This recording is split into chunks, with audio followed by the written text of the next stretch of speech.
Hello বন্ধুরা, চলে আসছে আজকে একটি নতুন ব্লগ ভিডিও নিয়ে। আশা করছি আজকে ভিডিওটা খুব ভালো লাগবে আপনাদেরকে। আমরা আমাদের গ্রামটিকে তুলে ধরার চেষ্টা করছি, আমাদের সুন্দর গ্রামের সুন্দর দৃশ্য।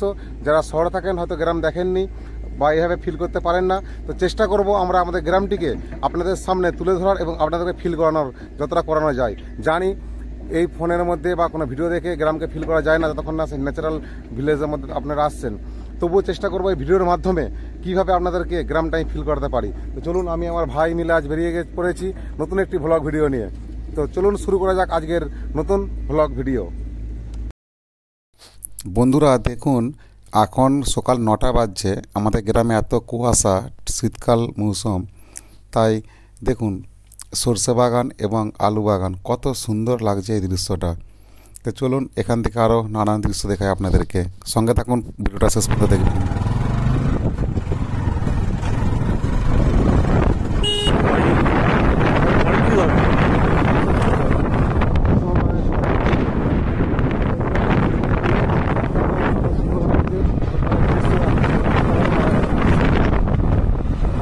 কেমন লাগছে দৃশ্যটা?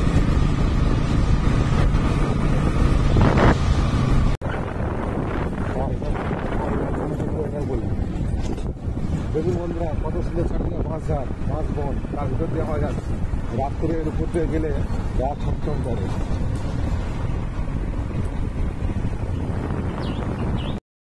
দেখুন বন্ধুরা, গ্রামের যে চাষিবাদী কত সুন্দর। এখানে কত মানুষজন এখান থেকে বীজ তুলে নিচ্ছে, গিয়ে এরপর ধান রোয়া হবে, ধান চাষ হবে।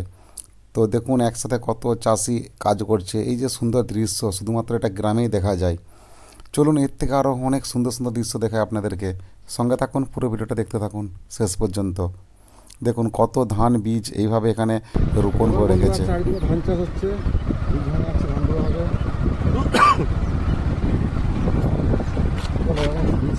দেখা যায় দেখা হবে। চলো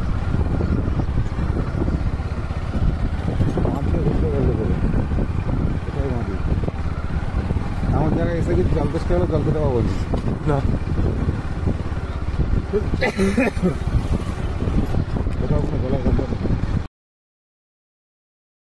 দেখুন বন্ধুরা, যেদিকে তাকাবেন শুধু চারিদিকে মাঠ আর মাঠ, শুধু চাষিবাদী জমি, কোথাও কোনো ঘর বাড়ি নেই, কিচ্ছু নেই। তাই আমি একটু আগে ভাইকে বলছিলাম যে ভাই, এখানে জল তেষ্টা পেলে কোথাও তো জল পাবো না রে। দেখুন কত সুন্দর সর্ষে ক্ষেত, অপূর্ব দৃশ্য। এই দৃশ্য শুধুমাত্র গ্রামে গঞ্জেই দেখতে পাওয়া যায়। সরষে বাগানের পাশে দেখুন, এখানে ধান চাষ হবে, ধান রোপণ হবে, সেই জন্য ধানের জমি তৈরি করা হচ্ছে।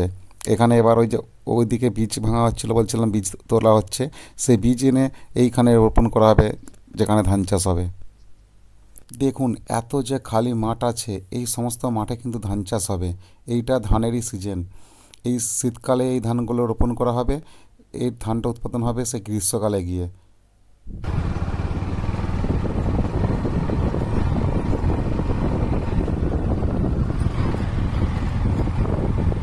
মাটি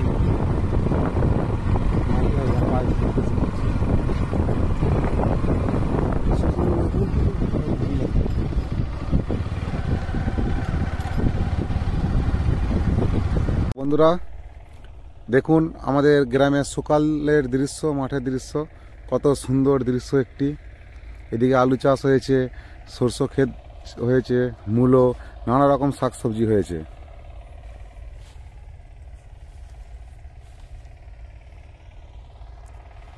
তো চলুন, এখানে একটি নতুন নদী খনন করা হচ্ছে চাষের জলের জন্য।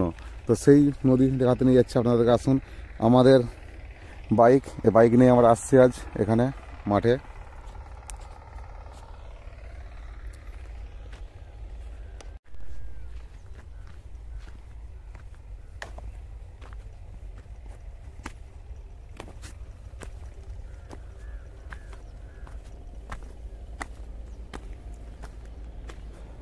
দেখুন এখানে নতুন করে নদী খনন করা হচ্ছে। মাঠে চাষিদের জলের খুব অভাব, তাই নদী নতুন করে বানানো হয়েছে। নতুন করে মেশিন দিয়ে নদী তৈরি করা হচ্ছে। নদীর সমস্ত মাটি নদীর এই দুই পাড়ে এইভাবে রাখা হয়েছে।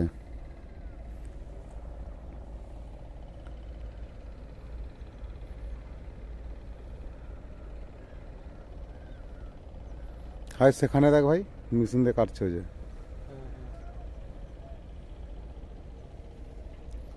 অনেক চড়া করছে। ঘাটালে যে ওই নদীটা আছে রাজাদের ওখানে, তার থেকে চওড়া অনেক বেশি। সেটা না সরু খাল লাগছে ঘাটালে নদীটা। দেখুন বন্ধুরা, এখানে নদী কাটানো হয়েছে, আর নদীর এই যে বাঁধ, ওইদিকে মাটি তুলে বাঁধ দেওয়া হয়েছে, ওর ওপাশে ধান ক্ষেত, আর এইদিকে দেখুন আলু ক্ষেত, সরষে ক্ষেত, মূলো ক্ষেত, লঙ্কা ক্ষেত, সমস্ত কিছু ক্ষেত আছে এইদিকে।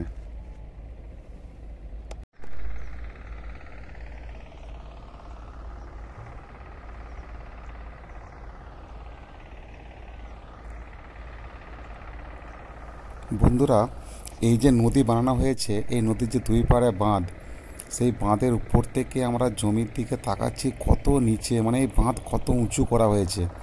তার মানে একবার ভেবে দেখুন এই নদীর কত গভীরতা। মোবাইলের ক্যামেরায় হয়তো বুঝতে পারছি না, বা আপনারা বুঝতে পারছেন না যে কতটা গভীর বানানো হয়েছে এই নদী, কিন্তু অনেক উঁচু বাঁধের মধ্যে আমরা দাঁড়িয়ে আছি। শুধু এই উপর থেকে দেখুন, দেখতে কেমন লাগছে দৃশ্যটি। এবং এই যে জমি, এই যে সকালের দৃশ্য, কত সুন্দর দৃশ্য, যেটা মানে মনের ভাষা প্রকাশ করার মতো কাছে কোনো ভাষা নেই।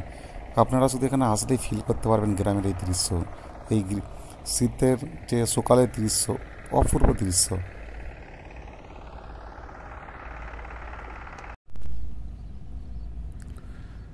তো বন্ধুরা, যে নদীটা কাটানো হয়েছিল বা হচ্ছে, সেই নদীতে এখন আমরা নেমেছি। কোনো জল এতে নেই এখন, কারণ জল ওখানে বাঁধ দিয়ে আটকানো রয়েছে। এটা নদীর বীজ বরাবর নিচে আছি আমরা। দেখুন বাঁধ কত উঁচু উপরে। নদী একদম শুকনো, কারণ জল বাঁধ দিয়ে ঘেরা দেওয়া আছে, এই নদী কাটানো হচ্ছে বলে।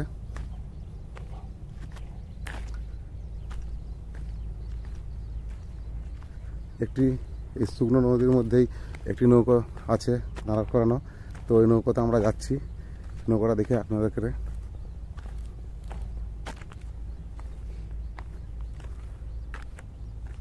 দেখুন, জল নেই কিন্তু কাদা আছে, যার জন্য যেতে খুব অসুবিধা হচ্ছে।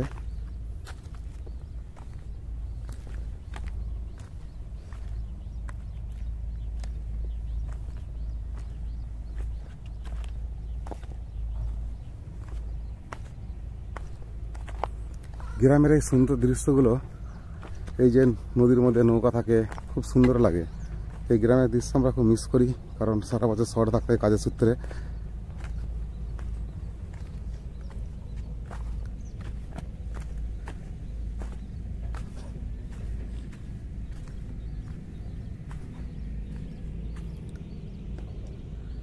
মিশন নৌকো,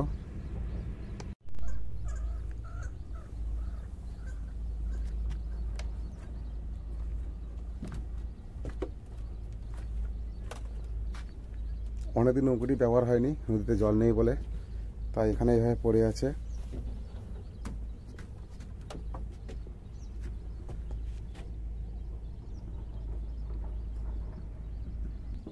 ভাই, তোর কেমন ফিল হচ্ছে জায়গাটা ঘুরে?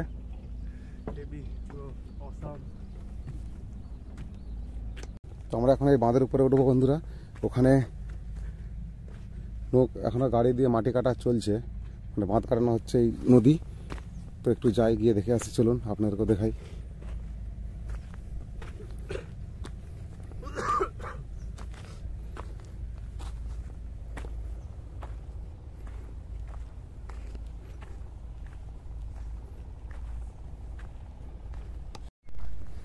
বন্ধুরা, নৌকার এই দিকটায় কিছুটা জল আছে অল্প, কারণ যেহেতু মাটি গর্ত করে নদী কাটানো হয়েছে, সেহেতু মাটি থেকে একটু জল বেরায় যখন বেশি গর্ত খোঁড়া হয়, তো সেই মাটি থেকে জল বেরিয়ে দিকটা কিছুটা জল আছে, কিন্তু জলটা খুব স্বচ্ছ পরিষ্কার।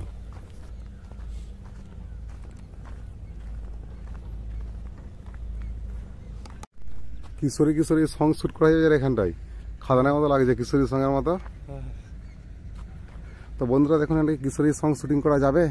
আপনারা কমেন্টে জানান। তো বন্ধুরা দেখুন, এই যে মাটি কাটা মেশিন দিয়ে, এখান থেকে মেশিন দিয়ে কাটা হচ্ছে সমস্ত মাটি। হ্যাঁ, ব্রিজ বানাবে এখানটা, বুঝছিস?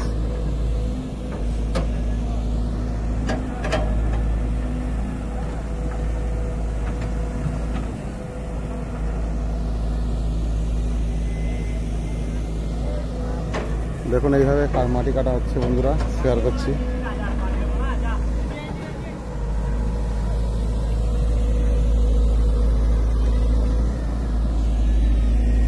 এখানটা একটি এই নদীর উপর দিয়ে ব্রিজ বানছে, যাতে এই পারের মানুষ ওই পারে যেতে পারে, বা ওই পারের মানুষ চাষিরা ক্ষেত নিয়ে ফলন, যে ক্ষেতি ফলন সেগুলো নিয়ে যেতে পারে, সেই জন্য।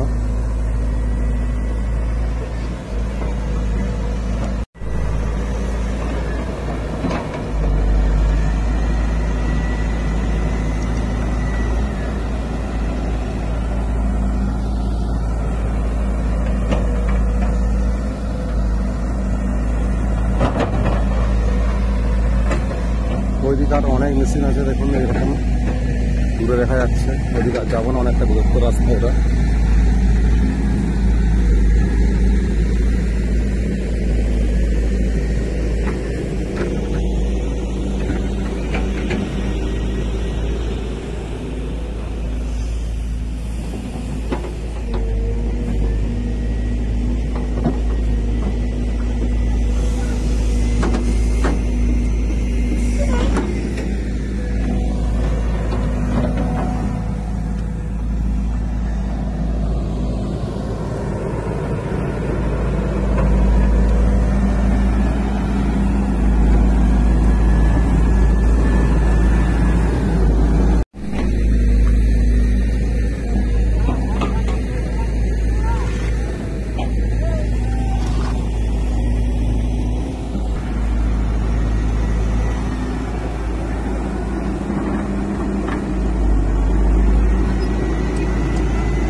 তো বন্ধুরা দেখুন, এটি আলুর ক্ষেত, আলু চাষ হয়েছে এখানে, প্রচণ্ড আলু, সমস্ত মাঠেতে শুধু আলু আলু, এবং তার সাথে কিছু সরষা চাষ হয়েছে।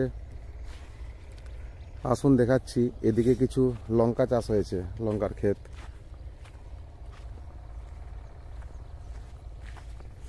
এই দেখুন বন্ধুরা, ছোটো ছোটো লঙ্কা ধরেছে, তার সাথে কত লঙ্কার ফুল হয়েছে। এবং এই যে একটা লঙ্কার বীজখানে দেখতে পাচ্ছেন, এটা হচ্ছে মৌরি গাছ। এই মৌরি ফুল ধরছে সবে, মৌরি গাছ।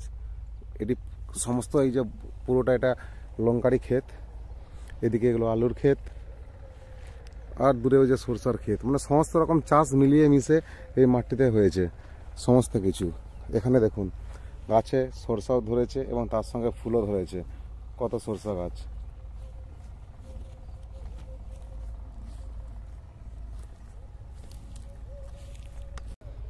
দেখুন বন্ধুরা, কত সরষা জমিতে সরষা চাষ হচ্ছে। একটা কাহাবত আছে, মানে কোথায় বলে দূর থেকে সরষে ফুল ঘন লাগে।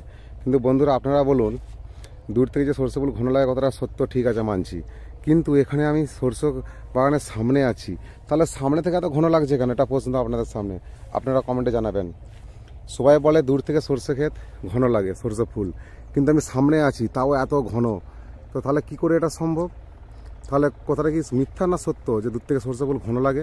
এটা কমেন্টে আপনারা অবশ্যই জানাবেন। কিন্তু দেখুন, আমি সামনে আছি তাও এত ঘন, কই সরষে ফুল তো ফাঁকা লাগছে না সামনে থেকে। তাহলে কেন কথার মধ্যে এটা আছে? কমেন্টে জানাবেন বন্ধুরা প্লিজ, আপনাদের সামনে আমার রিকোয়েস্ট রইল এটা। বন্ধুরা, ভিডিওটি আজকে এখানে শেষ করছি। যদি আপনাদের ভালো লাগে তাহলে অবশ্যই লাইক, কমেন্ট আর শেয়ার করবেন। আর যদি আপনি চ্যানেলটিতে নতুন হয়ে থাকেন তাহলে অবশ্যই চ্যানেলটি সাবস্ক্রাইব করবেন। তো দেখা হবে আবার নতুন কোনো ভিডিও নিয়ে। ততক্ষণের জন্য আপনারা সবাই ভালো থাকবেন, সুস্থ থাকবেন এবং হাসি খুশি থাকবেন। তো আজকের মতো ভিডিওটি তাহলে এখানেই শেষ করলাম। আগামী ভিডিও আসা পর্যন্ত, ততক্ষণের পর্যন্ত সবাইকে বাই বাই।